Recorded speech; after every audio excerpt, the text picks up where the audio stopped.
One of my biggest inspirations in the kitchen is my mom. She taught me to cook, and anytime I come home, she's anxious to share a new recipe with me. So we're gonna show you how to make my mom and her friend Jerry's peach enchiladas. And this is super, super simple because it starts with a great supermarket shortcut. This is crescent dough. You can buy this in any supermarket, and you just peel the paper, whomp it on the countertop, open it up, and you're ready to roll. Now you'll take these out in triangles, and you'll need some cubed cream cheese, and you'll need peaches, either canned or fresh, depending on the season, right? So what you're going to do is take this with the long side away from you, take a cube of the cream cheese, and this should be room temperature, and place it right on the flat side. Grab one piece of the peach, and just squish it together. That's a culinary term, in case you're wondering. All right, now you're gonna just fold this over, fold in from the sides, turn it over this way. If you need to zhuzh it a little bit or squeeze it to seal it up, that's completely fine. It doesn't need to be pretty because when these bake up, they expand and they kind of push out together and hold hands and look great in the pan. Take this into a 9x13, nestle it right in. The recipe calls for about 16 of these little enchiladas. We've got one more to make. So we'll take our cubed cream cheese, a piece of peach, and if you've got really fresh peaches, that just makes it that much nicer. Now we'll fold this over, come in from the sides. I'm also working on parchment paper, which really helps because this can be a pretty sticky dough. Now get in, squeeze this closed, and always go seam side down.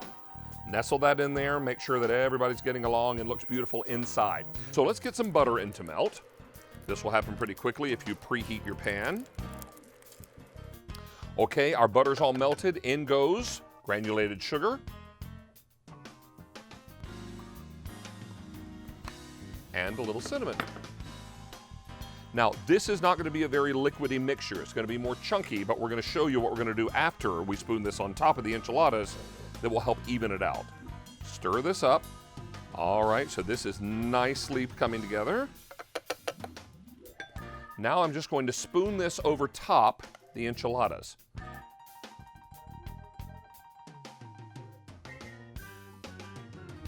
Now, your final step is one you probably wouldn't realize. Lemon lime soda, carbonated lemon lime soda. Choose your favorite brand, but this is going to mix with that cinnamon sugar mixture and the butter and create this beautiful caramelized glaze. And it doesn't get too sweet. It's actually just perfect. So pour this all over top. And it's a whole 12-ounce can. Now this is going to go into a 350 oven for about 45 minutes and come out bubbly and perfect. It's like a quick and easy peach cobbler. There it is. All right, let's come over here. Bubbly and warm and perfect. Now you should let this sit for about 15 minutes. Unless you're me and you can't wait and you'll go ahead and serve it right away. Now I love to serve this with whipped topping. I serve this with vanilla ice cream. Sometimes I sink into the refrigerator and just get a second helping right before bed because it's really that good. All right, so let's go in. And remember, each one of the little crescent rolls creates a serving. Or for me, 2 servings. All right, here we go. Beautiful. See how that lemon lime soda and the cinnamon and sugar and butter mixture create that beautiful glaze on top. And then get in here, cut into it with a fork. You got fresh peach, cream cheese, butter, brown sugar, cinnamon, all of God's most perfect foods. Here we go. You ever had one of those desserts that warms you right down to your toes? That's what this is. Peach enchiladas, complete with supermarket shortcuts. Enjoy and make it any season of the year.